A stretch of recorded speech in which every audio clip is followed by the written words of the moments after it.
A gente ainda precisa de álcool e maconha. A comida já chegou, né? O certificado a gente vai dar depois. O resto, tudo ainda pode acontecer. Muito obrigado, sejam bem-vindos. Bom, então vamos começar com a primeira sessão, que vai ser a sessão de bioenergia, né? Então eu chamo o professor Gilberto Martins, que é professor da Universidade Federal do FABC, e ele vai falar sobre um projeto que a gente está tentando emplacar aqui no NIP, que seria uma abordagem integrada na gestão de vinhaça de etanol de cana-de-açúcar, recuperação de energia e água no processo de produção.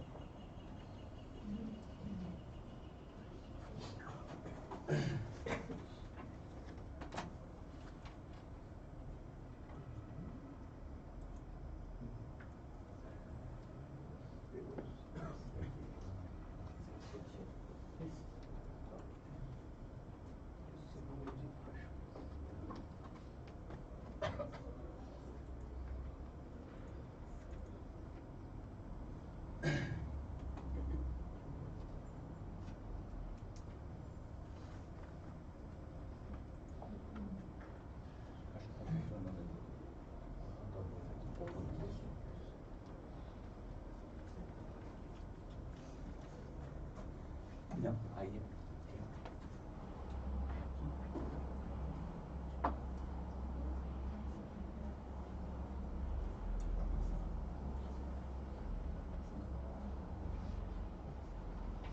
Bom dia a todos, é um prazer estar aqui no Unicamp de volta. E também, na verdade, a ideia aqui estou substituindo, na verdade, a professora Silvia Neto, que é a pesquisadora que propôs esse projeto temático para a FAPESP. É um projeto que ainda não foi aprovado, ele já teve várias submissões, mas teve problemas técnicos. A professora Silvia Nebra, ela é pesquisadora do NIP, aposentada pela Unicamp, mas ela está na UFBC, já começou como pesquisador visitante nacional sênior, depois agora ela está contratada como professor visitante sênior.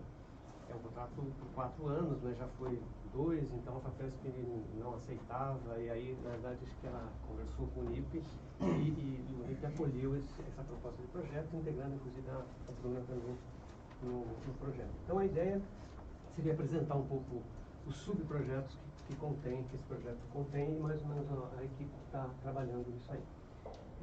Então, o projeto é uma abordagem integrada de gestão de vinhaça e etanol na cana-de-açúcar, recuperação de energia e água no processo de produção. O objetivo, então, era fazer uma análise experimental. Algumas partes do projeto são experimentais e algumas são simulações, né, de uma avaliação mais teórica, né, dos diferentes processos de recuperação energética e sua integração numa planta existente, né. O primeiro subprojeto a ideia desse projeto é trabalhar com reator WASP, aqui na realidade não é esgoto, é vinhaça, né? Mas então, produção de biogás a partir de vinhaça, no reator WASP, relativamente convencional, enfim, tem problemas ainda a ser discutidos, mas a ideia principal aqui tem um primeiro objetivo, na verdade, que é avaliar qual seria o nível máximo de antibiótico utilizado nos processos de limpeza de fermentadores e coisa assim, né? Que não influiria no processo de biodigestão anaeróbica. Então, isso é um doutorado que já está em curso, já está sendo feito, que é avaliar o uso de orencina, acho que é um princípio de um antibiótico chamado Camuran, e também outros biocidas a partir de lúpulo, né, um pouco mais natural, para ver até que nível que não causaria problema na digestão anaeróbica. Depois, além disso, né, seria essa parte do uso do efluente do reator para produzir algas num fotobioreator, produção de microalgas, né, e aí a microalga seria recirculada e entraria no processo para compor a biomassa que entraria no reator. Então, processo, né, de tentar usar ciclicamente a saída de né, desse efluente aqui, para alimentar e produzir bioalga que realimentaria o processo de digestão anaeróbica. Né? Esse processo, esse projeto consta com a professora Ana Maria, Nércia, Flávia, e o Eduardo, que são do UFABC. Tem o professor do Instituto Oceanográfico, que trabalha bastante com alga, e a professora Ana Maria também, e o Reinaldo Gaspar da UFSCar. Um segundo subprojeto, que está mais vinculado a pesquisadores lá da Faculdade de Zootecnia e Engenharia de Alimentos da USP em Pirassununga. São dois pesquisadores, o Dr. Rogers e a professora Giovanna Tomaso. E também os objetivos destes são avaliar efeito de carga de sulfato, a relação sulfato e BQO, né? E até que nível que ela, né, basicamente, até 0,1, né, a relação de sulfato com o BQO de 0,1, abaixo disso ela não interfere muito na biodigestão.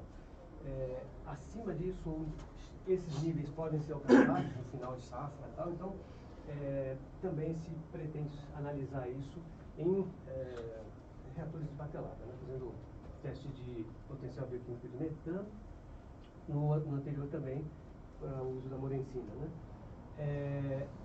Depois, aí ele pretende fazer um modelo usando o ADM1, que é um modelo de simulação de bioprocesso, né, de digestão anaeróbica, e propor então um modelo de redução do sulfato, né, inserir isso no modelo, na modelagem desse reator de biodigestão anaeróbica, né, pelo ADM1. E também avaliar aí está em sistemas contínuos, né, mas avaliar a aplicação de reator de filme fixo no processo de vinhaça. Né, então, nesse caso, o projeto prevê basicamente 3 tipos de reatores, né, no fluxo contínuo. Um é o AD, né, que foi o primeiro do projeto. Esse daqui seria um reator de filme fixo. E tem... depois tem mais um. Tem um terceiro subprojeto, que é liquefação hidrotérmica aplicada à biomassa de algas.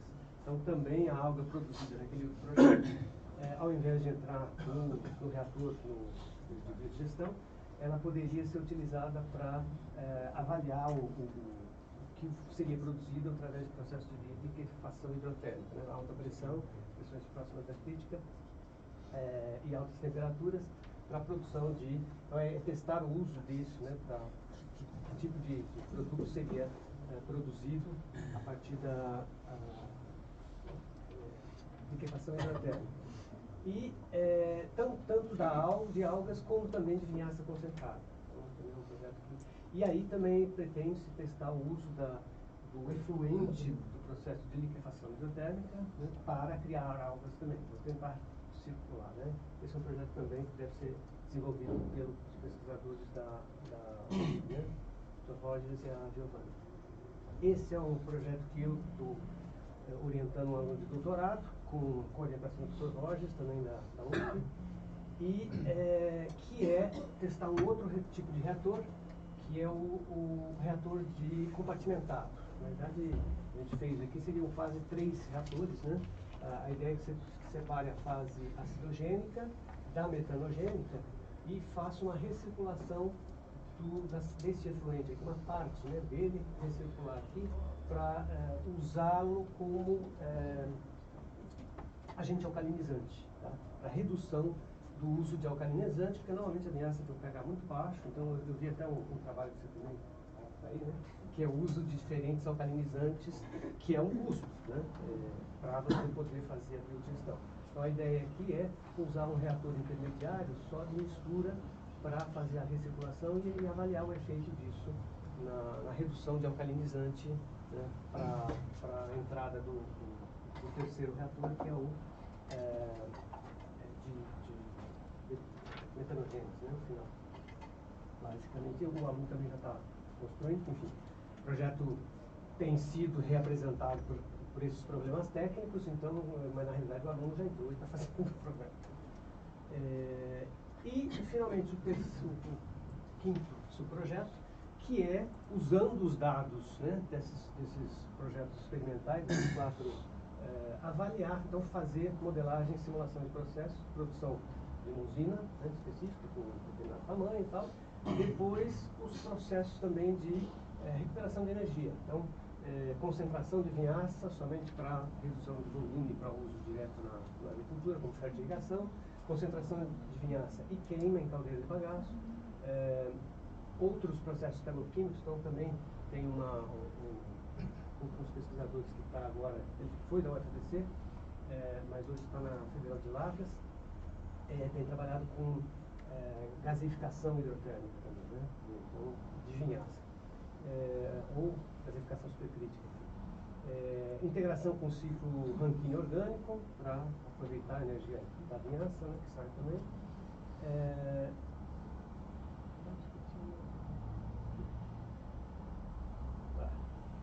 Tem mais alguns objetivos que acho que a secretaria inclui também, que seria usar codigestão, avaliar processos de codigestão de vinhaça com outros insumos disponíveis, né? Nesse daqui, então, tem pesquisadores, o Adriano, que eu comentei, que está na Federal de Lavras, tem vários do professor, tem a Bruna aqui também, tem o professor da Unesp, o Ferrella, e a professora Silvia, Reinaldo, Marcelo e o Galego, que são da UFBC, que trabalham já num grupo basicamente com essas parte de simulação e avaliação de processos, de integração de processos técnicos, né?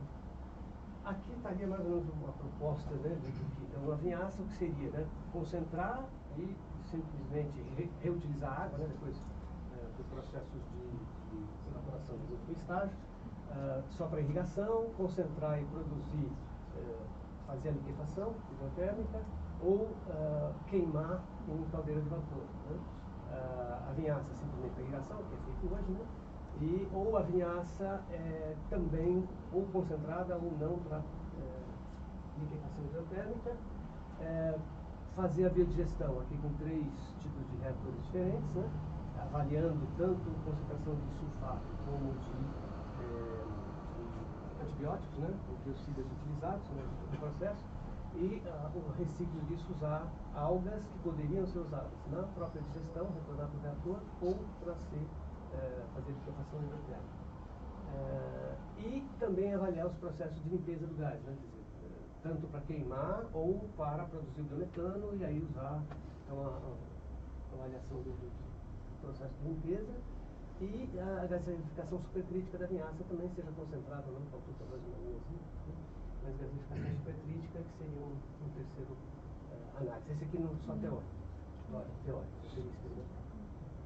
Acho que é isso. Basicamente essa seria a ideia dos projetos que a gente ainda está tentando emplacar.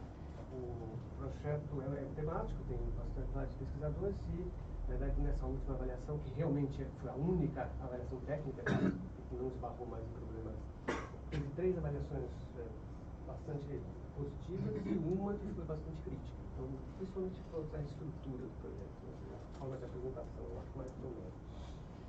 Mas estou à disposição.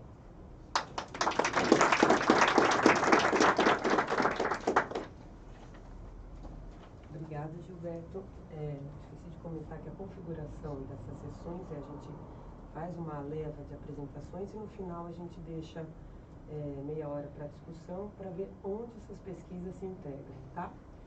Então agora eu vou chamar o Breno Vinícius de Medeiros Lima, que é aluno de mestrado do Programa de Planejamento de Sistemas Energéticos da FEM, e ele vai apresentar uma parte do trabalho dele de mestrado com o título de Potencial de Produção de Metano a partir de vinhaça, avaliando diferentes tipos de alcalinizantes.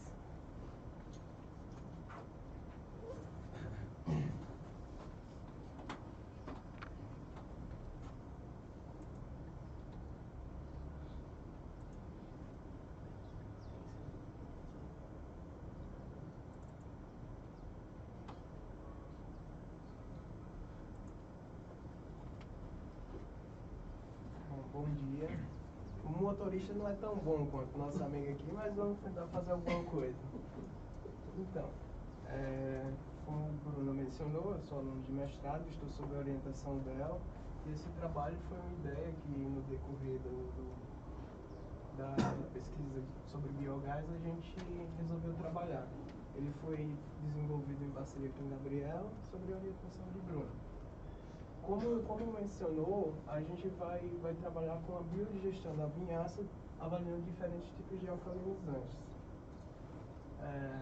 Mas o que seria a vinhaça? A vinhaça é um efluente gerado durante o processo de produção do etanol.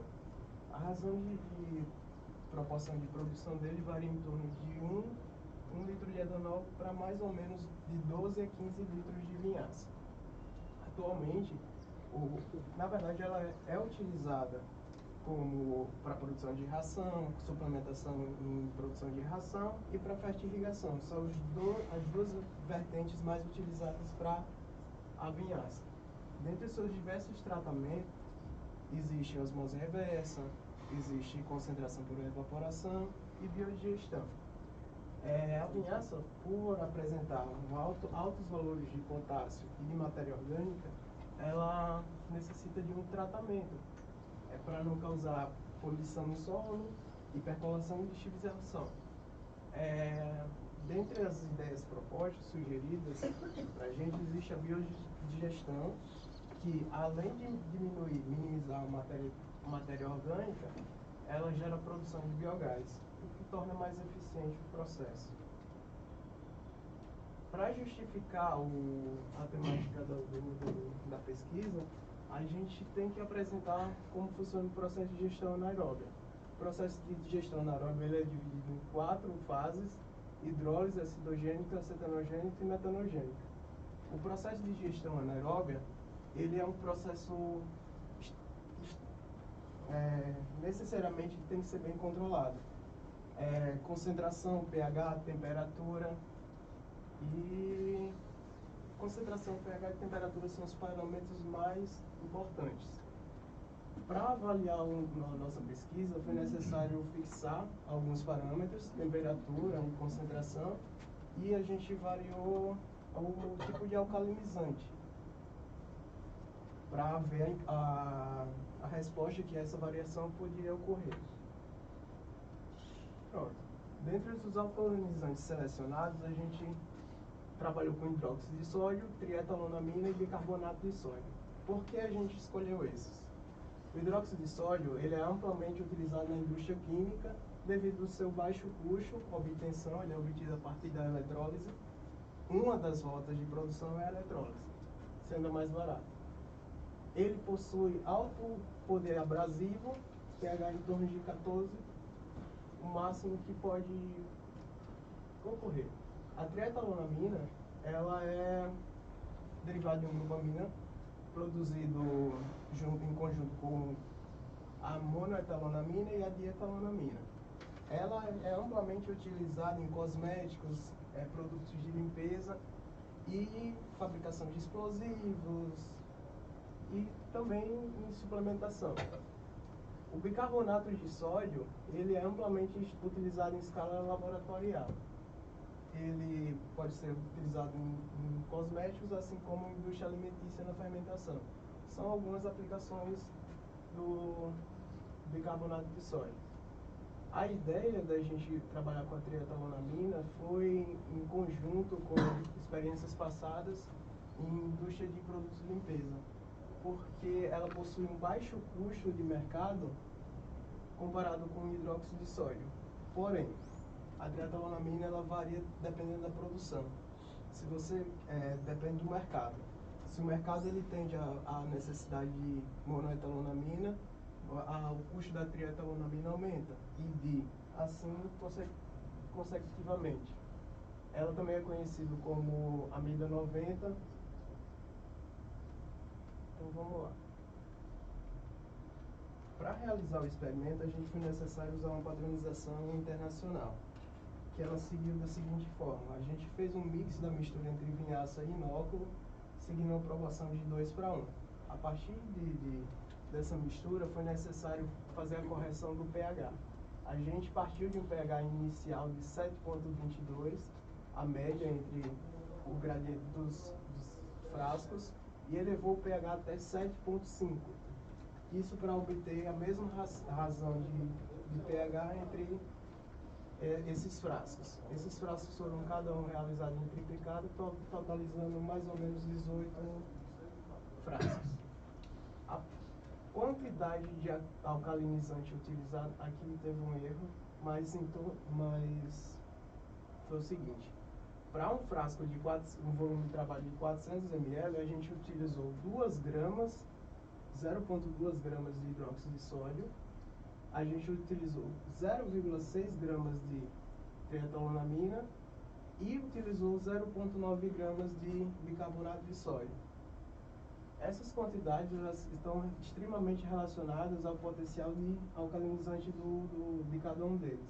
O pH do bicarbonato fica em torno de 7,8, o hidróxido de sódio de 14 e a trietanolamina por volta de 10. Mas aí você me pergunta, é interessante, já que a gente adiciona hidróxido de sódio em menor quantidade e os demais em maior quantidade, a produção de metano ela está relacionada extremamente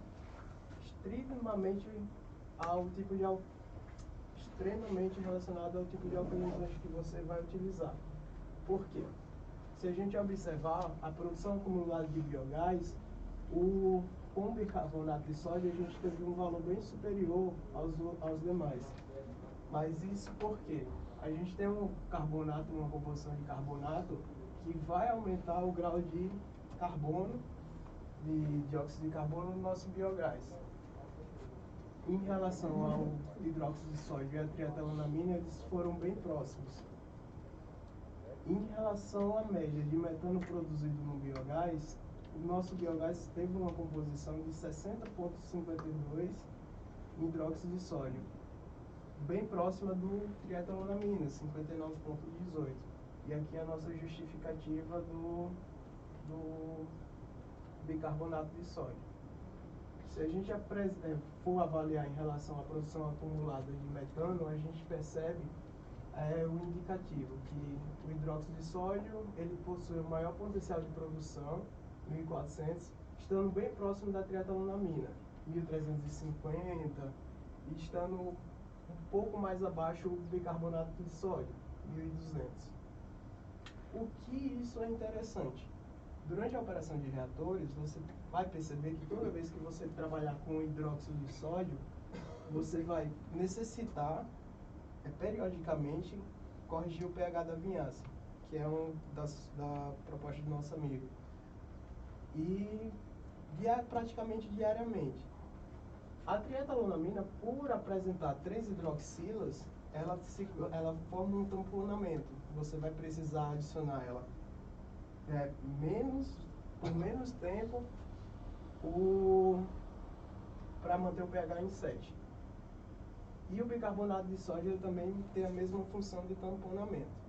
Porém, ele tem um custo mais elevado e a produção de metano a partir dele é menor. Outra resposta que a gente obteve foi em relação à remoção de matéria orgânica, que não deixa de ser o intuito do trabalho, a característica do efluente. Com a trietanolamina, a gente teve uma eficiência de remoção de 77% aproximadamente. 5% a mais do que o bicarbonato de sódio e 7% a mais que o bicarbonato de sódio e 5% a mais que o hidróxido de sódio. Então, em relação, quais são as considerações finais? Durante a elaboração da pesquisa, o preço da trietanolamina estava 2 vezes inferior ao do hidróxido de sódio. E a comparação de produção dele em relação a metano foi bem próxima. A variação foi menos que 1%. Aproximadamente. A utilização dele como corretor de pH para deixar próximo à neutralidade, ao longo do tempo você adiciona menos vezes do que o hidróxido de sódio. Então ele é um potencial promissor para uma substituição em larga escala. E durante a operação de reatores você percebe que a trabalhabilidade dele é bem melhor. Justamente por você adicionar menos vezes e você manter o pH 7, que durante o seu processo você vai ter muito problema para manter esse pH com aquela recirculação. E obrigado.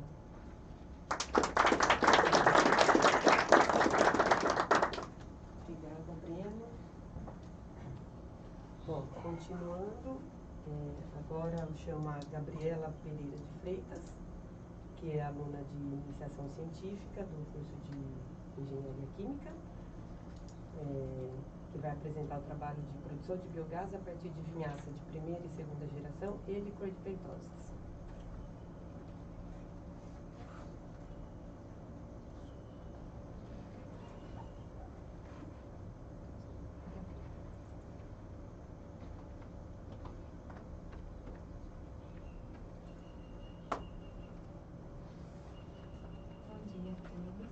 O tema do meu trabalho é a produção de biogás a partir de vinhaça de primeira e segunda geração e licor de pentose.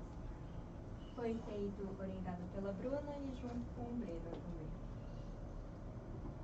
Então, as motivações desse trabalho.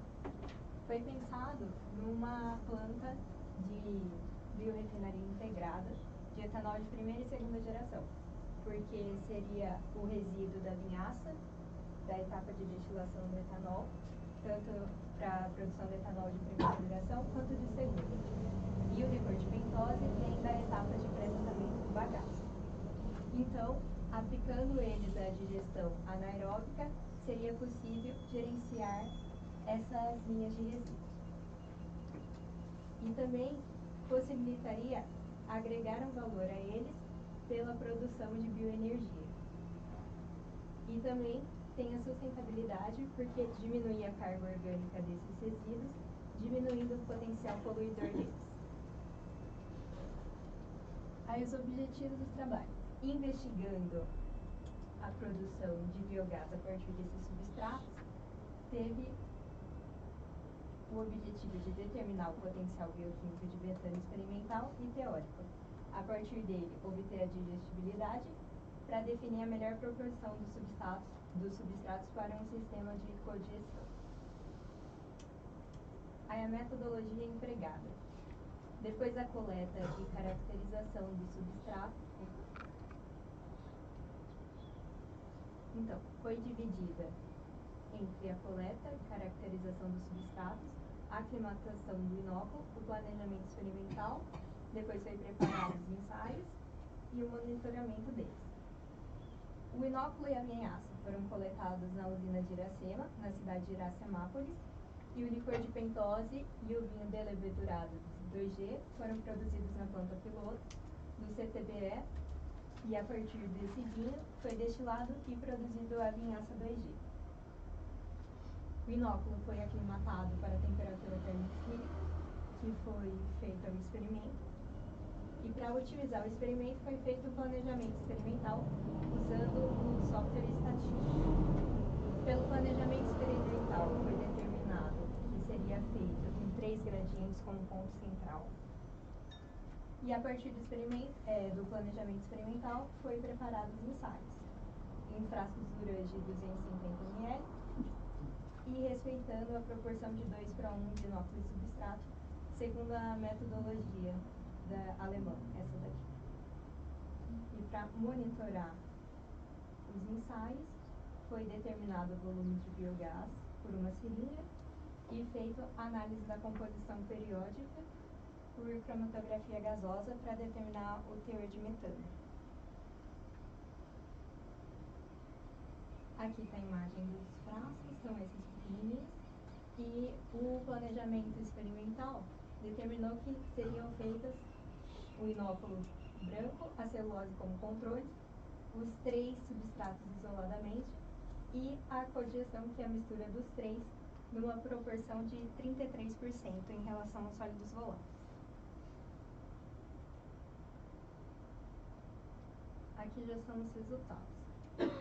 Apresenta a produção acumulada do biogás. E aí, a vinhaça 2G foi a que produziu mais biogás, seguido pela codigestão.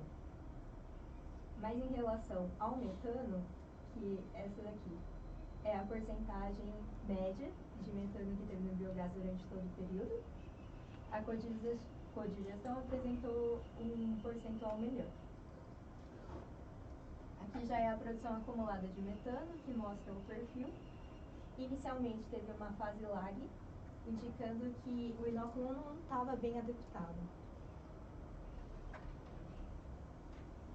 A partir da produção acumulada de metano e do percentual, foi calculado o potencial bioquímico experimental e, a partir das análises de DQO, foi feito o teórico. Novamente, a vinhaça 2G apresenta o maior potencial e a codigestão vem como segundo. Porém, a codigestão ela é superior à digestão isolada da vinhaça 1G e do licor de pentose, já sendo vantajoso. A partir dos dados do potencial bioquímico de metano experimental e teórico, foi calculada a digestibilidade, que é a razão do experimental sobre o teórico. Aí, o que ressalta aqui é a celulose, que está 85,5 aproximadamente. Está baixo porque ela é um substrato de fácil degradação. Então, isso indica que o inóculo estava com uma carência nutricional que foi suplementada pelos outros substratos, que apresentaram uma melhor digestibilidade por causa dessa suplementação. Percebe-se que o melhor foi a codigestão, por estar os 3 substratos juntos, que auxilia na suplementação. Nota-se que o licor de pentose é o mais baixo, por ele apresentar inibidores da etapa de pré-tratamento. Aí, a partir dos resultados de PBM, foi feito o diagrama ternário para a determinação da composição da mistura, ótima para a produção de metano. Como a vinhaça 2G apresentou o melhor potencial de metano, fica deslocado para ela, sendo que o ponto ótimo seria em 100% de vinhaça 2G, 0 de licor e 0 de vinhaça 1G. Mas foi possível determinar que essa faixa seria ótima de produção, e isso enquadraria 80% de vinhaça 2G, 10 de licor e 10 de vinhaça 1G. Então, a conclusão é que a codigestão é uma alternativa que concilia o aproveitamento de um conjunto de resíduos orgânicos em um único sistema, podendo melhorar o rendimento de metano e reduzir potenciais efeitos inibitórios de determinados resíduos, como foi o caso do licor de pentose, porque a codigestão apresentou um potencial mais alto do que o do licor e da vinhaça 1G.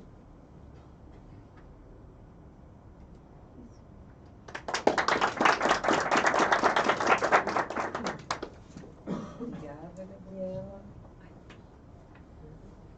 Bom, agora eu chamo Igor Severo Gonçalves para a última apresentação dessa sessão, que é aluno de doutorado do professor Marcos Forte, do programa de bioenergia, certo? Engenharia de alimentos. Engenharia de alimentos. Aqui os dois andam juntos, né? Então esse é da engenharia de alimentos. E o trabalho dele é estratégias de pré-tratamentos da palha de cana-de-açúcar, utilizando mistura de líquidos iônicos, visando a obtenção de açúcares fermentescíveis e oligosacarídeos.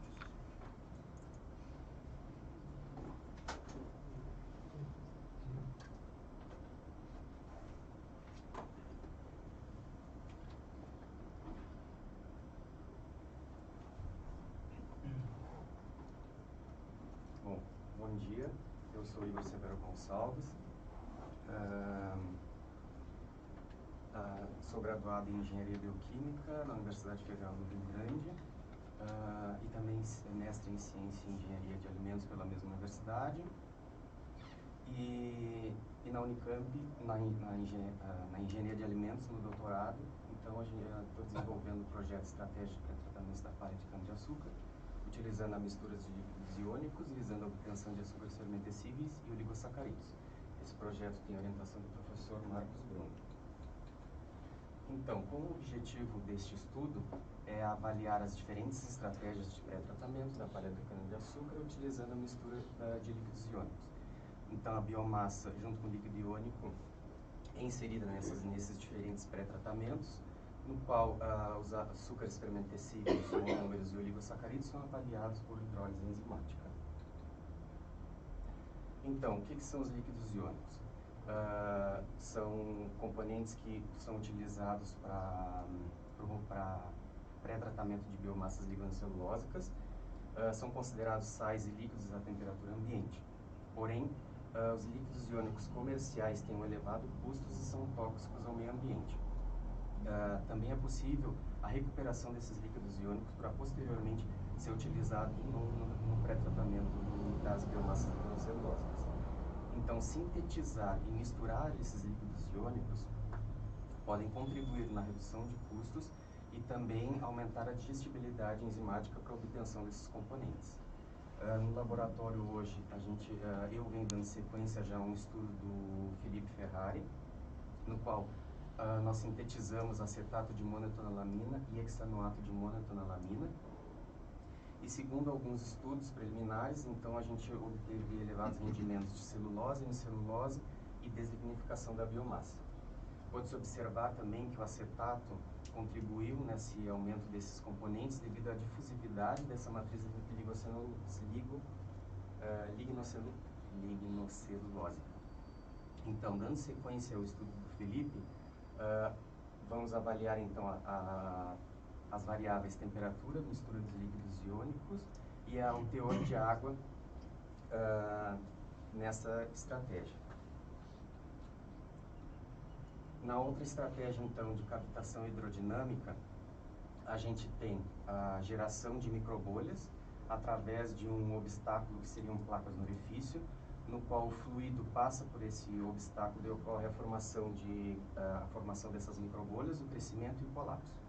Com isso, ocorre o rompimento dessas microbolhas com a liberação de energia, proporcionando ao ambiente condições oxidantes e assim tratando a biomassa. Como vantagem dessa estratégia, a gente tem a redução da temperatura, temperaturas amenas e tempos curtos de pré-tratamento. As variáveis temperatura, teor de água, carga de sólidos, mistura desses líquidos iônicos e a pressão de entrada no sistema será avaliado por Plecht-Burnham e a partir do resultado dessas variáveis será avaliado por um DCCL. Outra estratégia, então, que será avaliada no projeto será a extrusão, no qual nós temos o reator, o substrato é alimentado nesse reator por parafusos rotativos, no qual proporciona uma modificação estrutural dessa biomassa, saindo o produto na mesma velocidade de alimentação do bioreator. Como vantagem dessa estratégia, nós temos o processamento contínuo do pré-tratamento dessa biomassa, rápida transferência de calor que vai proporcionar uma rápida pré-tratamento dessa biomassa. Também é possível elevar o tratamento de maiores cargas de biomassa e também com as forças de cisalhamento ocorridas entre a parede e o parafuso rotativo, a gente tem o aumento da área superficial e também um baixo tempo de residência dessa biomassa pré-tratada.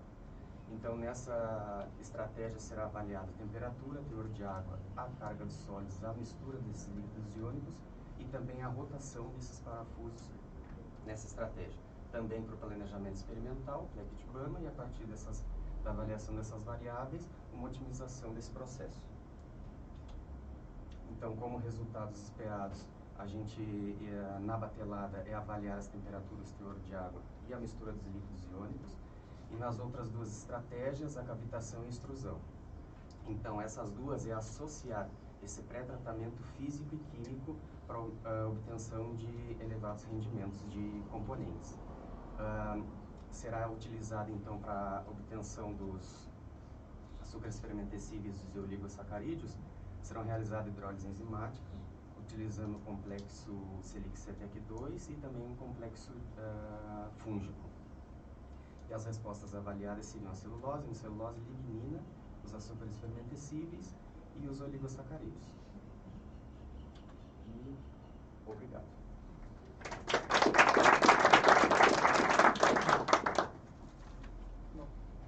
Obrigada, Igor. Agora a gente vai abrir para discussão. Creio que eu vou chamar os palestrantes para ficarem aqui na frente, né, para virar um bate-papo mesmo, porque o público faz os questionamentos, indagações. Mas vamos sentar, né? Vamos pegar uma cadeira aqui, fica melhor. Carinho, porque dá a impressão que está no local de fuzilamento, né? Mas eu queria abrir com uma indagação mesmo, né? Já que a gente viu todas as apresentações falando das usinas de cana, né? Ou das biorrefinarias de cana, mas aí fica a pergunta, né? Será que essas usinas de cana que a gente tem hoje, elas são realmente sustentáveis?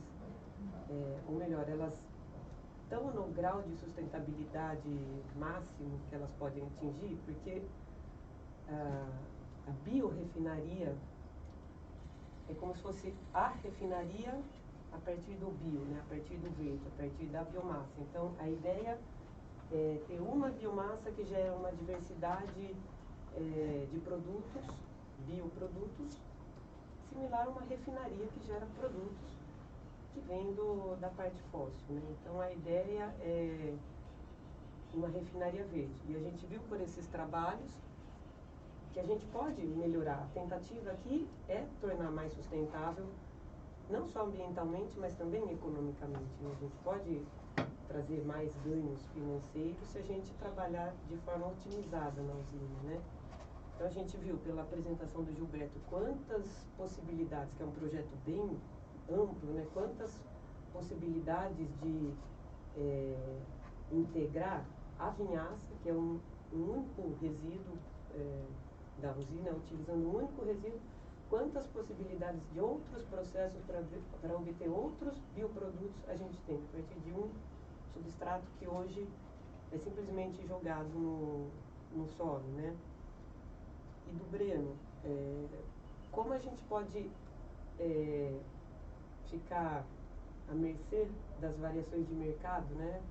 A gente está usando um alcalinizante que daqui a um tempo ele pode ter um preço maior, mas então a gente pode testar outros alcalinizantes. Não sei se todo mundo conhece, mas no processo de biodigestão vai muito alcalinizante, porque a vinhaça tem um pH muito ácido, em torno de 4, 5. E para a biodigestão funcionar bem, ela precisa trabalhar no pH de 7, então vai muito alcalinizante. E muitas vezes esse alcalinizante é o gargalo econômico do processo de biodigestão. É muito caro. Então, será que a gente tem opções mais baratas?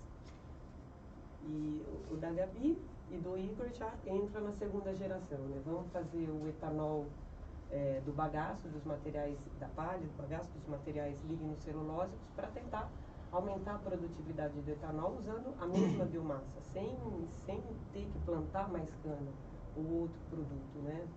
Vamos tentar melhorar o rendimento de etanol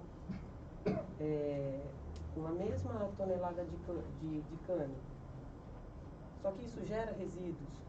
Os pré-tratamentos que a gente tem para fazer etanol são os melhores, a gente tem processos inovadores.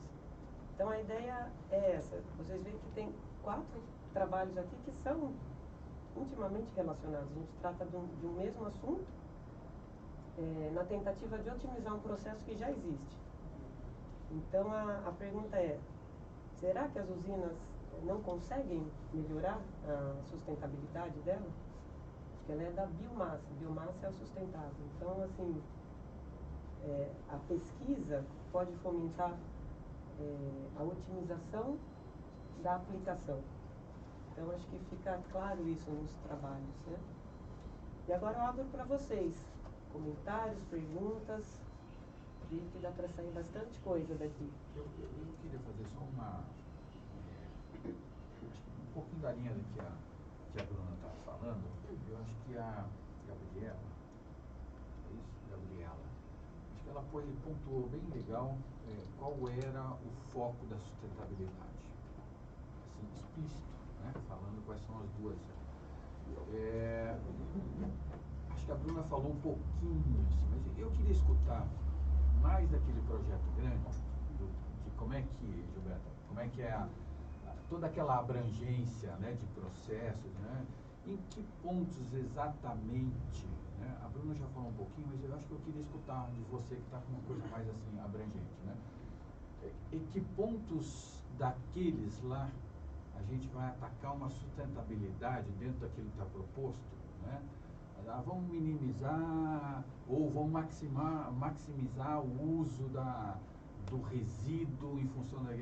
Se você pudesse pontuar dentro de todo aquele processo lá, ou daqueles processos, como é que a gente podia distinguir isso? Porque, na verdade, você está falando com uma pessoa que não tem esse conhecimento todo daqueles processos. E eu mexo um pouquinho de sustentabilidade e eu queria pontuar isso um pouquinho melhor, né? Até para eu entender depois como é que esses processos, ou como é que esses dois... todos esses trabalhos, eles têm uma conexão, tá certo, né? Então, mas eu queria pontuar um pouquinho deles e depois, Gabriel, não entendi, mas depois vocês também, Igor e Breno, também pudessem pontuar. Vamos só... Na verdade, o título é bem focado na vinhaça, né, que é um resíduo, né, de grandes proporções, o maior volume, né, de resíduo gerado numa usina é a vinhaça. E que atualmente ele é usado de uma maneira, vamos dizer, né, você tem que transportar água, basicamente, né? Então, algumas soluções para reduzir ou aumentar a sustentabilidade seria o quê? Bom, você continuar utilizando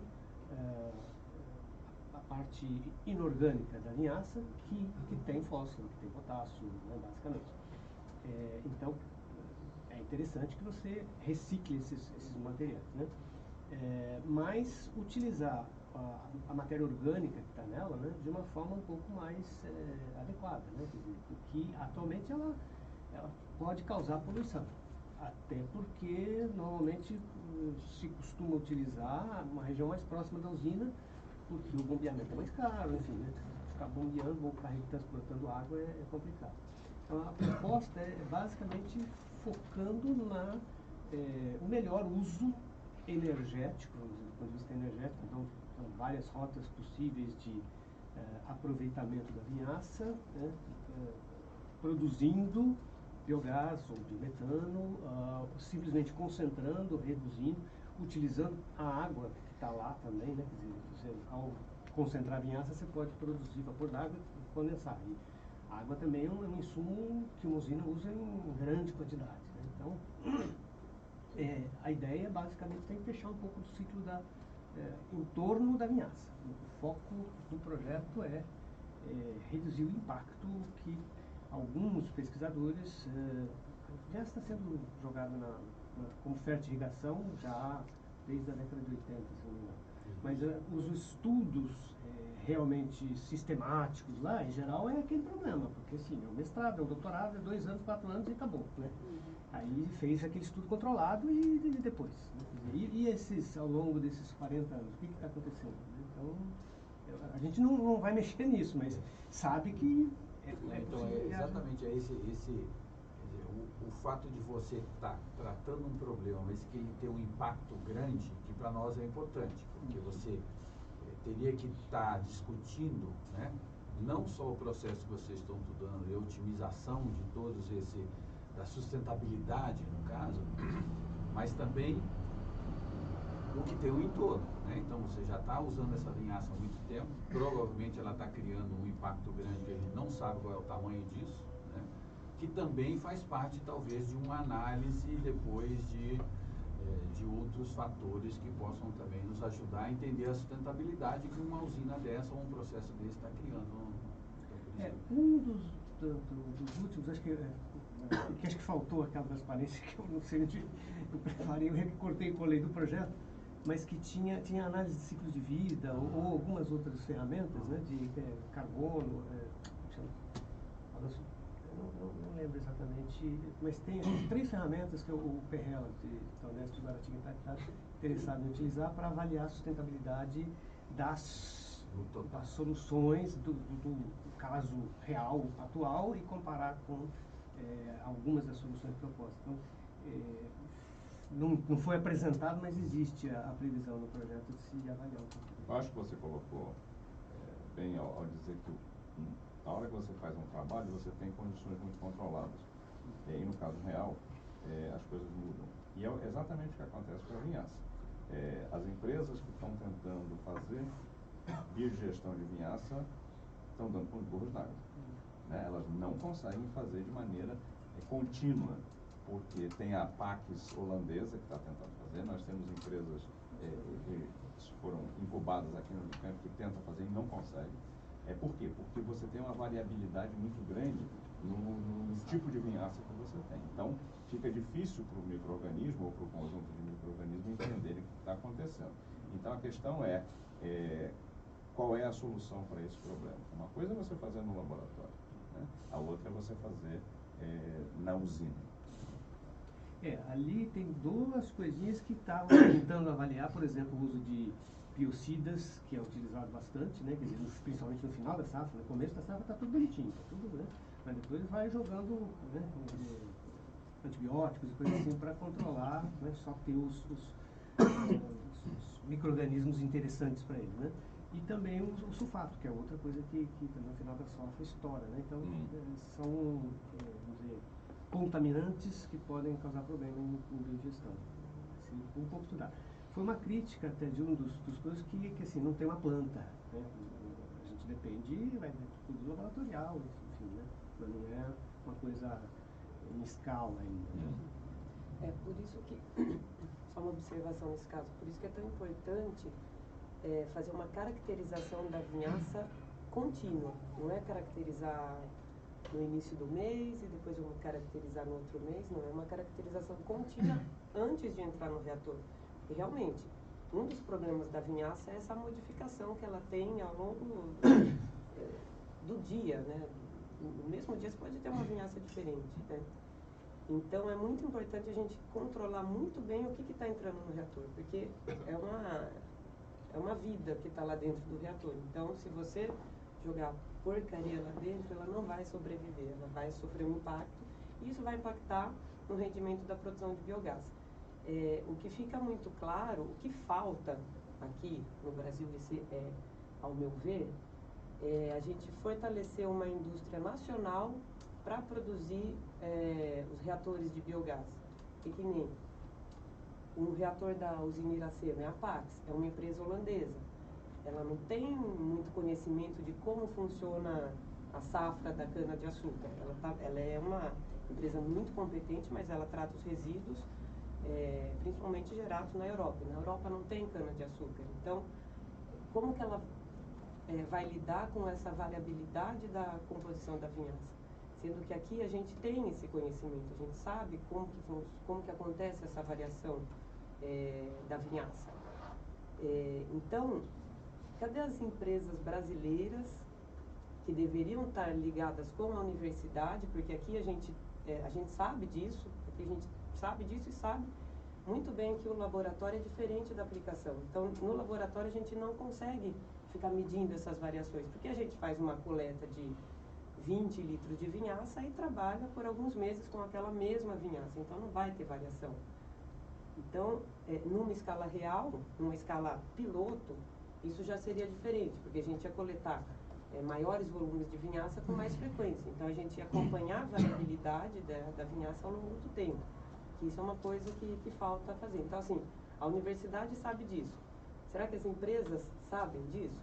Ou melhor, elas até sabem, mas elas sabem como lidar com isso? E aqui na universidade a gente tem conhecimento para trabalhar nesse sentido, para trabalhar sempre buscando manter a estabilidade da produção de biogás. Então, ao meu ver, é isso que falta. Se você for lá na Europa, tem assim um monte de empresas que fazem biogás. Nós tem, assim, não cabe na palma da mão. São centenas, milhares, tem muitas empresas de biogás. Agora, aqui no Brasil, você conta nos dedos. Tem pouquíssimas empresas que fazem reator para produção de biogás. E a que tem mais sucesso, está iniciando, começou agora nos anos 2000 a trabalhar com isso, é uma só que eu conheço, que trabalha e que está operando bem. Tem reatores lá no sul do país, que trabalham nesse sistema de codigestão e está funcionando bem. O que é funcionar bem, Bruno? Funcionar bem é você conseguir operar o Lucro, reator. bastante lucro. Isso, lucro. Consegue operar o reator com estabilidade e produzir biogás com estabilidade, gerando energia elétrica. Muitas vezes isso não representa lucro, mas não representa perda financeira. Ou seja, você fica empata no 0 a 0, mas você ganha na sustentabilidade.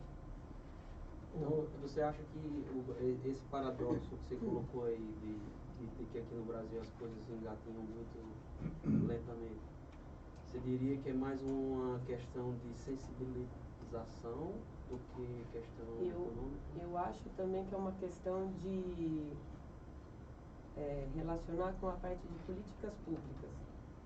Eu acho que a gente precisa dessa parte de políticas para fomentar essa parte do biogás. Na Europa, a parte de políticas públicas voltadas para a parte do biogás é muito forte, porque eles também não se preocupam apenas com a parte financeira, mas o biogás lá também é uma forma de tratar resíduo. Então é uma tecnologia para tratamento de resíduos, e lá eles têm uma legislação para tratamento de resíduos que acho que está um pouco à frente da nossa, né? Porque a gente deveria pensar, será que jogar vinhaça no solo não é ambientalmente errado? Não causa impacto? Tem pesquisas que mostram isso. Tem emissões de N2O quando você joga vinhaça no solo, porque a vinhaça tem matéria orgânica. Quando você tira a matéria orgânica da vinhaça, que é pelo processo de biogás, você diminui essas emissões de N2O. Só que isso é uma pesquisa que está na universidade e deveria ser levado para os órgãos governamentais, os tomadores de decisão, para fazê-los pensar. E aí, né? A gente está numa usina, numa biorefinaria, mas está emitindo um monte de N2O. Né? Ou outra, será que a gente não poderia produzir o biometano através da biodigestão de vinhaça? Que o biometano é igual ao gás natural, só que é o gás natural verde, vamos chamar assim. E será que produzindo biometano a gente não conseguiria substituir o diesel que a usina usa? Porque a usina usa muito diesel. Ela usa um monte de diesel nos caminhões, nas colhedoras. Na parte agrícola vai muito diesel. E aí a gente fala que a usina de cana é sustentável, usando um monte de diesel. Ela não ficaria mais sustentável substituir esse diesel por biometano? Então, nessa questão, eu acho que a parte econômica tem que andar extremamente relacionada com a parte ambiental. Uma não sobrevive sem a outra. E aí entra no tripé da sociedade, da sustentabilidade, né? Que é o ambiental, econômico e social. Né? Aí sim a gente consegue chegar no tão falado desenvolvimento sustentável. Né? Bruna, você pegando o gancho seu de políticas públicas, eu vejo eu tenho muita dificuldade em viabilizar eficiência energética onde eu trabalho, as coisas que eu trabalho, que é um negócio que é difícil. A concessionária não quer fazer, sabe? A concessionária tem que ter incentivos, teria que ter políticas públicas para fazer eficiência energética. Teria que ter mecanismos aí que possam viabilizar isso, né, de alguma forma. Agora, com relação ao etanol, a questão eu lembro que em 80, né, depois eu quero fazer uma pergunta de rota o Gilbertinho, rota tecnológica que vocês estão falando lá. Eu lembro em 81, né, eu estava no 3º ano da universidade, estudava em São Carlos, eu fui conhecer usinas de álcool. Naquele tempo era muito dinheiro fácil, o governo jogava dinheiro fácil. Até professor da universidade lá montou usina em Monte Aprazível, naquela cidade lá indo para Rio Preto. E você via os desperdícios que tinha. né? Tinha muito desperdício. Vapor, as dornas, sabe? Não se preocupava naquele momento com a eficiência do processo e ser competitivo para se tornar business, sabe? Poder fazer a coisa. E depois, nesse momento, você via muito estudo na academia para ver a geração de energia, como dividir a cogeração nos vários. Qual que eu vou cogerar, o que eu não vou cogerar. Então teve teses, doutorado, fazendo todas essas divisões. E aí chegou mais recentemente um mote ambiental, em que, para o setor de etanol, isso é o meu ponto de vista, pelas coisas que eu leio e pelas coisas que a gente vê ali, para ele sobreviver, para ele poder ter seu espaço, ele vai ter que ser sustentável mesmo na acepção da palavra. Sabe? Ele tem que falar com segunda geração, por exemplo, e gera mais vinhaça, sabe? Do que a primeira geração, né? Então nós vamos precisar unir a análise de ciclo de vida essa questão, uma análise de ciclo de vida dos negócios, sabe? Vamos ter que ter uma curva de aprendizado aí para unir as duas coisas, né? Porque eu vejo, pelo que eu vi lá no Mato Grosso, depois eu vou falar, se você tem uma empresa, sabe? Você não pode depender de um produto só, você tem que ter um mix, sabe? Então, essa biorefinaria, ela tem que ter um mix onde você perde uma coisa de um lado, você vai ganhar um integral disso, vai ser uma coisa interessante, né? Muito interessante para o negócio. E sem isso não vai vir, porque hoje é difícil você falar, hoje acabou de fechar o contrato, o acordo com a Comunidade Econômica Europeia, né? Diz que pode exportar até álcool, né? Do jeito que estava, acabou de sair semana passada. Só que exportar álcool, sabe, lá fora nós vamos ter carro elétrico, sabe, gasolina, não sei se a gente vai conseguir. Então a gente tem que melhorar muito aqui, né, para poder viabilizar. Isso é o meu ponto de vista, né? Vocês são os 4 de parabéns, porque como diz a Bruna, ele interlaça isso, mas tem mais um ente aí, que tem que ser esse lado do business, sabe, a análise de ciclo de vida de negócio. Se você não tiver uma curva em S para ver, você não vai, pode ter projetos e mais projetos, não vai conseguir. O etanol ficaria só para cachaça e para os carros brasileiros, né? Tá? E a Fiat, ela aposta, né, num carro essencialmente a álcool para fazer a transição. Esses carros flex, em tese, sairiam. Você não consegue, um engenheiro mecânico, o professor Galo, né, que é um especialista, tem um projeto para a PESP, o etanol 100%, né, é que seria uma transição para o carro elétrico. E outra coisa muito importante, que é a pré-vaporização do etanol para queima, né? Você misturando gás, você consegue uma reação, uma eficiência final bem melhor. Então é muito legal verificar essas interfaces em todos esses assuntos, né, que foi nessa primeira parte da manhã. Agora, para o Gilbertinho, eu queria perguntar sobre gaseificação. A vida inteira, fiquei sabendo, falava de gaseificação. Agora, vocês estão falando, um dos pernas lá do seu temático, você tem gaseificação supercrítica. Isso aí não vai fazer, como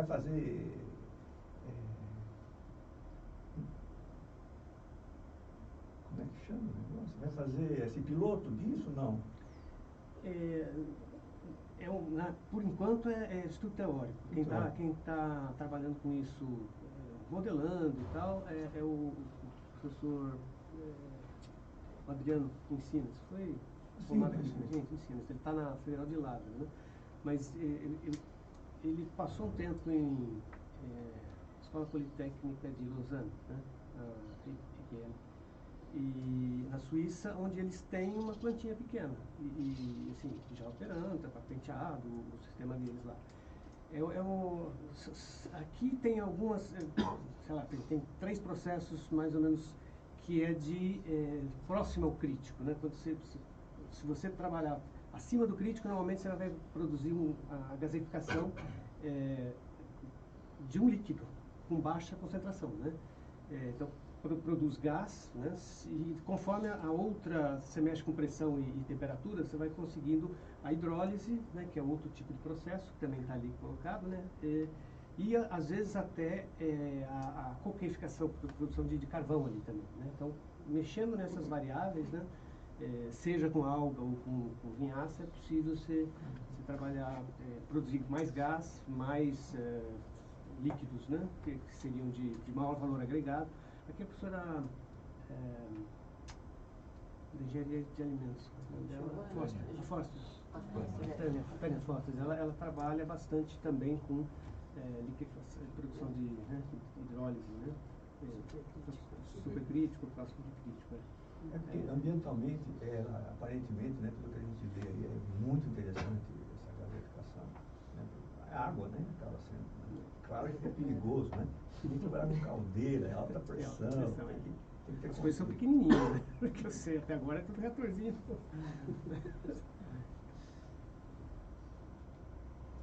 Eu tenho um pouco mais de 30 anos de formado, então eu tenho a idade de alguns professores, eles vão entender o que eu estou falando. Eu sou do Nordeste. A cana-de-açúcar, a partir do engenho até a usina que hoje a gente conhece mais moderna possível, a gente tem um histórico de 500 anos aqui no Brasil. Lá no Nordeste, a cabeça dos mineiros, para mim, não mudou. Quando eu vim para o Sudeste, eu vi coisas interessantes na região de Ribeirão Preto. A vinhaça era um grande problema, ainda continua sendo. As alternativas, parabéns pelo trabalho de vocês, você tem alternativas de solução. O bagaço e a palha, hoje já tem solução viável, que é essa energia, né? A gente, naturalmente, tem uma ansiedade muito grande de ver o nosso trabalho andar rápido. Mas de pouco mais de 30 anos atrás para hoje já andou muita coisa, viu? As usinas hoje são diferentes. O processo de plantação, colheita e processamento mudou. Eu e Mauro, a gente tem áreas de interesse comuns de eficiência de energia. Uma das minhas angústias, por que as coisas funcionam fora do Brasil e não funcionam aqui? Se a gente for olhar a legislação, políticas públicas, a gente tem políticas públicas um monte no papel. Ambiental, aqui em São Paulo, é diferente. Então, muito do desenvolvimento tecnológico aqui em São Paulo aconteceu porque teve uma legislação ambiental que tratou isso. Mas aí tem uma participação da sociedade. Quando a gente fala de resíduo, a semana passada teve um fórum aqui no Shopping Dom Pedro sobre gestão ambiental. Não sei quem participou. Mas eu fiquei um dia inteiro vendo o pessoal falar de resíduo e água. Resíduo não é um problema. É uma solução. Deixar de gerar e usar o resíduo da maneira adequada. Uma das observações que aconteceu lá, que chamou muito minha atenção, foi o seguinte: a gente fala para grupos de interesse associados à nossa área de atuação. Falar de biogás, biomassa, o que é que seja, se a gente só for lá para o nosso grupo de interesse, esse negócio não vai voar para fora. E quem toma a decisão, nós somos nós. A gente participa do processo e toma a decisão. Então, a segunda coisa, eu me perdoe, eu esqueci seu nome. Gabriela, eu acho que mais uma pessoa colocou dados obtidos de uma usina. A Associação das Usinas de Cana-de-Açúcar, ela está envolvida no projeto de vocês? Então, procurem envolver esse pessoal, porque talvez através deles vocês tenham acesso aos usineiros. A segunda coisa que me incomodou nas minhas análises é o seguinte: a gente tem que quantificar valores financeiros, aquilo que Bruna destacou várias vezes. Se eu só coloco uma fórmula, qualquer que seja a fórmula, qualquer que seja o dado físico, químico, que seja, se a gente não colocar preço, isso não chama a atenção de ninguém que toma decisão. Não chama. A vinhaça é um problema. Quanto de vinhaça é produzido? Milhões de litros de vinhaça. Quanto eu estou deixando de gastar com fertilizante usando a vinhaça? Quanto eu posso ganhar com um biogás? Ou quanto eu posso ganhar de deixar de comprar energia? O diesel, por exemplo. Eu sei que algumas usinas são modernas e já fazem isso. Mas na área de energia, eu participei de 3 diagnósticos energéticos que o pessoal do Departamento de Energia do governo dos Estados Unidos, eles sempre colocavam um cifrão do lado de qualquer coisa. Que mata, que conserva ativo, não era um negócio muito otimista, não. Está deixando de economizar tanto, e isso custa tanto. Se eu fizer um investimento de tanto, prazo de retorno de tanto, 2 anos normalmente, né? É na ótica deles, para projeto de eficiência. Então, minha sugestão é que essa mensagem que vocês têm, que é muito agradável de ouvir, que tem viabilidade técnica, seja transformada numa mensagem para aqueles que não fazem parte do nosso grupo de interesse. Escrever o trabalho de vocês em congresso que não tem a ver com congresso de biomassa. Você leva a mensagem de vocês. Eu acho que aí vai ecoar mais fácil. Porque o assunto é interessante. Em 30 anos, já mudou muito. Já mudou muito. E a gente tem mais uns 20 ou 30 anos de trabalho e vocês têm mais uns 50, né? Então, leva a mensagem de vocês para grupos que não são... Vai trabalhar até morrer, eu O que é mais incrível é que agora as usinas estão preocupando em fazer eficiência energética, algumas. Coisas que não faziam, né? Tem vapor à vontade, tem bagaço à vontade. Tá vendo? Água à vontade. A água já acabou. Então tem que fazer eficiência. Aliás, eu até convido que amanhã à tarde vai ter uma palestra que tem o FIO, né? Fluid Energy in Water, água, né? Sobre essa questão. E a própria palestra do Flávio, né? Que vai tratar de água, emissões da energia. Né? E um grande problema que eu já vi o pessoal quer fazer é não ter dinheiro para comprar o motor para queimar o gás. É caríssimo o motor. Não é assim. Você tem o biogás, aí você vai pegar o motor, que normalmente é importado. Não é assim, o motor estacionário não encontra assim. Ou você vai usar uma microturbina. Cara, né? Então realmente precisa, né? De incentivos, né? De políticas públicas, que você possa dar para o usineiro, sei lá, para ele comprar sobre os equipamentos, né? Mas ao mesmo tempo cerceá-lo, que ele não usar isso para comprar uma casa do lado do Rio Tamisa, sabe? Aí está todos de parabéns, viu? Agora, nesse sentido que o Flávio falou, só um comentário, como é importante integrar as pesquisas, porque precisa mesmo ter essa parte econômica, mas muitas vezes, um trabalho de iniciação científica, um trabalho de mestrado, que é puramente experimental, falta tempo. Falta tempo da pessoa se debruçar lá na parte econômica, porque a parte econômica são muitas variáveis que entram, né? E é por isso que é importante integrar, né? Se tivesse, fica até a propaganda do pessoal do Econômico, Instituto de Economia, se quiser participar com a gente, pegar esses dados para fazer uma análise econômica mesmo, com base nos resultados experimentais, que são coisas palpáveis, né? São coisas reais, apesar de ser laboratório, não ser escala, né? Não ser em grande escala. Mas já é um ponto de partida, né? Bom, mais perguntas do público? Vocês querem fazer um comentário?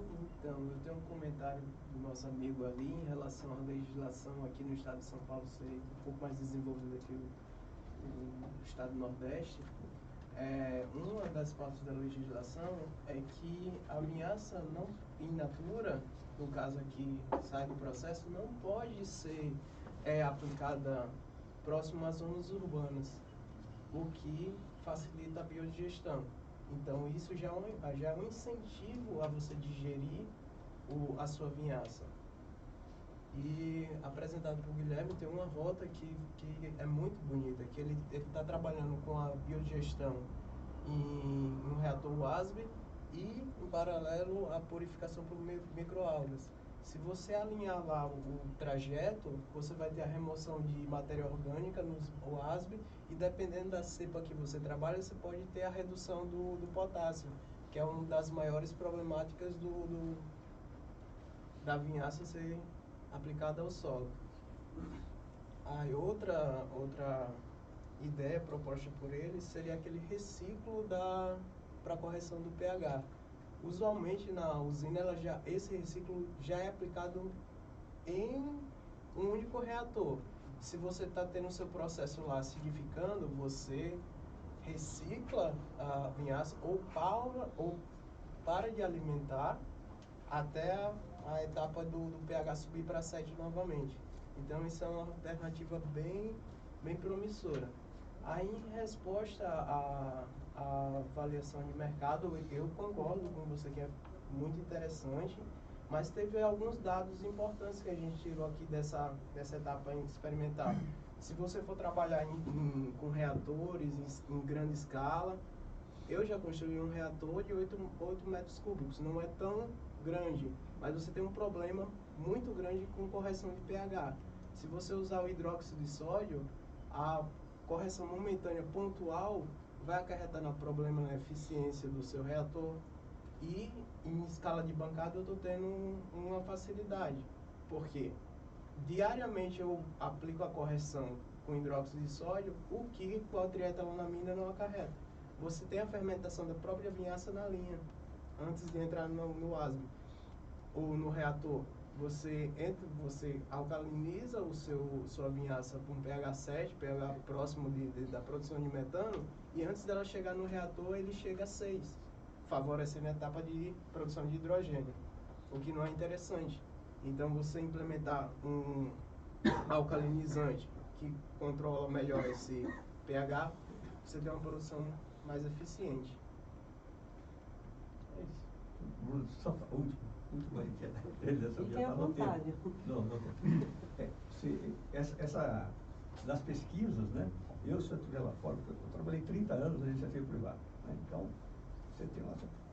Das apresentações que teve, todas excelentes, estão todas de parabéns. Mas se eu tivesse dinheiro, fosse um cara que tivesse, talvez eu financiasse você. Entendeu? Sabe? Porque precisa desse negócio, sabe? Nós precisamos desses alcalinizantes que usam demais. E é caro. Então, será que não vamos fazer uma startup? Você está entendendo? Sabe? Posso falar com você depois? Eu também preciso de financiamento. É assim, a cabeça econômica, né? Que você organiza. Então, você pensaria, né, em financiar. Claro que você tem que mostrar por A por B, mais por B, para poder verificar aí a viabilidade disso. Mas é uma coisa diferente. Então, quer dizer que no fundo também vocês estão aí nessas direções. E o menino também da segunda geração, né?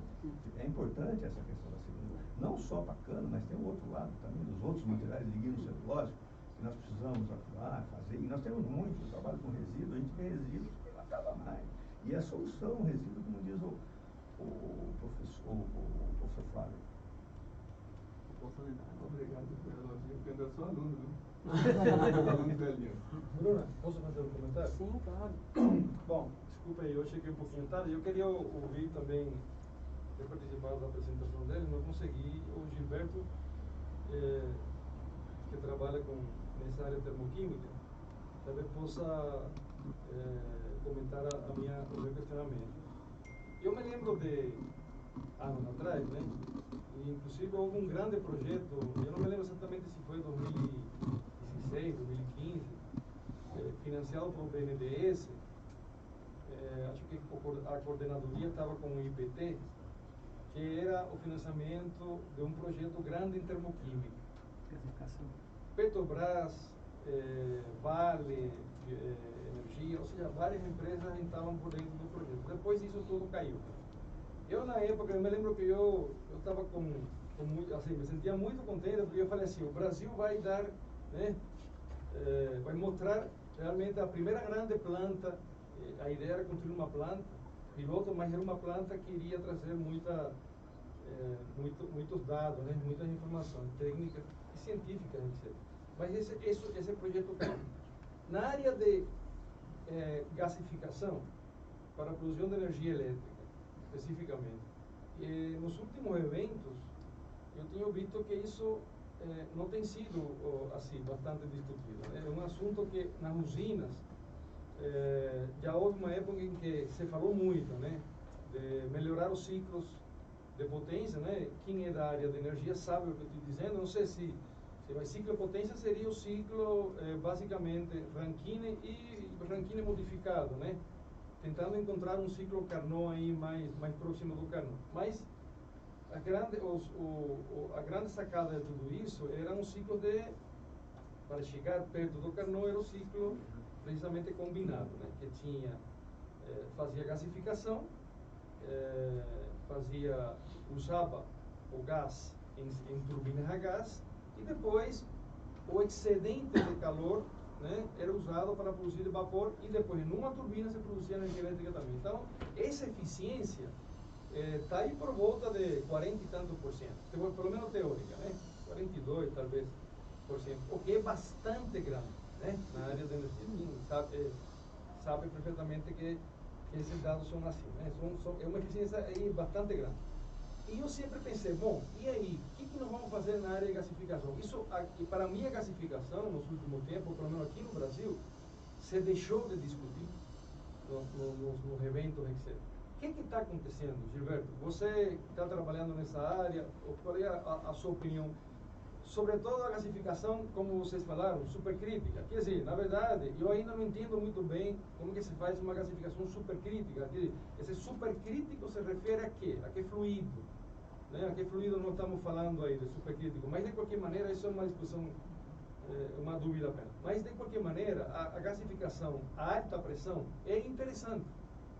E hoje se discute em projetos fora do Brasil, principalmente, você produzir um óleo, que é chamado de bioóleo, que é um subproduto de uma pirólise rápida, para depois você gasificar esse bioóleo em reatores pressurizados, gerar um gás um gasificador pressurizado, e você produzir um gás já pressurizado. Isso, do ponto de vista da biorrefineria, em ciclo combinado, quer dizer, quando você fala de biorrefineria, o pessoal que simula a biorrefineria sabe que quando você vai simular a biorrefineria, a parte de eletricidade, se estiver sendo feita na usina, na biorrefineria, provavelmente você vai considerar um ciclo BGTCC, que são os ciclos combinados, né?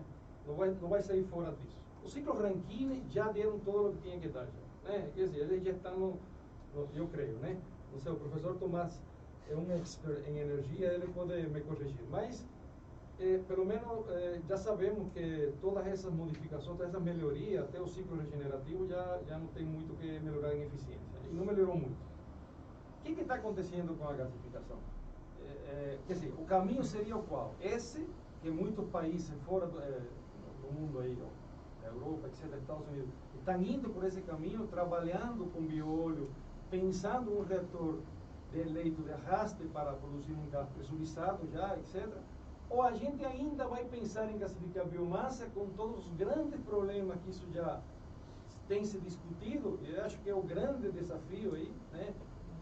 Gasificação pressurizada. O que você acha, Gilberto, dessa questão aí, por favor?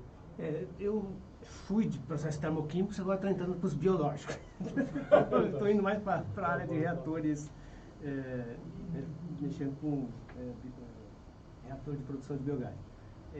Mas processo termoquímico, gasificação especificamente, não tem sido usina, assim, em simulação, você simula o que você quiser, é fácil, melhor, tal, você tem a composição do bagaço e tal, então foi feito muita coisa em simulação, mas experimental, e em usina ainda mais, quer dizer, as usinas saíram de caldeiras, tudo Rankine, de 20 kg por centímetro quadrado, foram para 60, foram para 80, acho que nem 120 não tem, que é melhoria de eficiência. Mas demora 20 anos para cada ciclo desse, para aumentar um pouco a pressão. Gasificação em usina de açúcar de álcool, assim, muito teoria, muito simulado, se avalia, tá, mas não, na prática, implementar. Você acha, desculpa, eu só mais uma pergunta, você acha então que o caminho desses processos aí hoje é quem está fazendo isso, do ponto de vista inclusive prático, fora do Brasil? Porque aqui no Brasil eu não conheço. Eu também não conheço. Quem fazia era, né, que o Caio, tinha. Não, mas eu acho que essa... aqui nessa sala houve, está vendo, já não sei se já acabou esse seminário de bioenergia que estava acontecendo com o aluno do programa de bioenergia, teve uma apresentação e teve uma moça que falou de uma, talvez esteja aqui presente, não sei, mas ela falou de uma planta de gasificação que está aqui no Brasil, eu não sei se numa usina, não me lembro muito bem, se ele estiver aqui, me estiver ouvindo, eu acho que seria interessante saber, porque realmente é muito importante. Quer dizer, eu não conheço plantas de gasificação, nem de pirólise no Brasil, que estejam em uma escala adequada para, digamos assim, levantar dados já em uma escala acima de uma escala piloto. Porque pequenas plantas, você pode construí-las, você pode tê-las em qualquer lugar, em qualquer laboratório. Aqui mesmo no Unicamp, o professor Rubem Maciel tem plantas pequenas, né, no laboratório dele. E tem empresas que têm também planta pequena, mas numa escala razoável, para já falarmos, inclusive, de pensar em discutir escalonamento, etc., eu não conheço no Brasil nenhuma planta. Você tem que sair, você tem que ir para o velho continente ou para a América do Norte e procurar algumas opções que existem. Por exemplo, a Fibre aqui tem uma planta da Ensin, se falou muito dessa planta, que era uma planta, parece grande, que ia ser instalada, acho que em Espírito Santo, alguma coisa assim, ligado ao setor de celulose e papel, que é a fibra, né? Também isso ficou parado. Então, assim, qual é o caminho? O caminho seria qual? Valorização. Então, vamos valorizar produzindo biocombustíveis, por exemplo, jet fuel, ou vamos a produzir insumos químicos que têm um valor agregado, etc. Eu queria... esse tema, eu acho que é um tema muito vigente aí, né? Ainda precisa de discussão, mas está na pauta de discussão. É que os ciclos biológicos tem muito trabalhador de graça. Então, e aí que a coisa vai. Você vai na gasificação aí, bastante gasto de energia, e tem que ter gente, né? Tem que gastar dinheiro. Os microbinhos faz tudo, não é isso?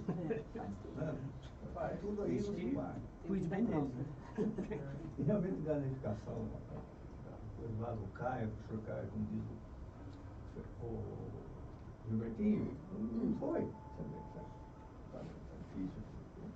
A gente aqui no Brasil tem um problema muito sério. A gente tem recurso. Se tivesse falta de recurso, a gente aprenderia a diminuir as perdas e eliminar desperdício. Como a gente tem muito recurso, por exemplo, por que talvez o biogás não anda para frente? Porque a gente tem gás derivado de petróleo em abundância. A gente poderia economizar, deixar de explorar esse gás, por exemplo, para deixar para o futuro, né? Admitindo que a Terra não vai acabar até 2100. Sério, a gente tem recurso. Se não tivesse recurso, a gente aprenderia bastante. Bom, gente, a discussão tá boa, mas infelizmente a gente vai terminar para ir para o nosso coffee break. Então, estão todos convidados para o coffee. Obrigado de novo aos palestrantes e obrigado pela discussão.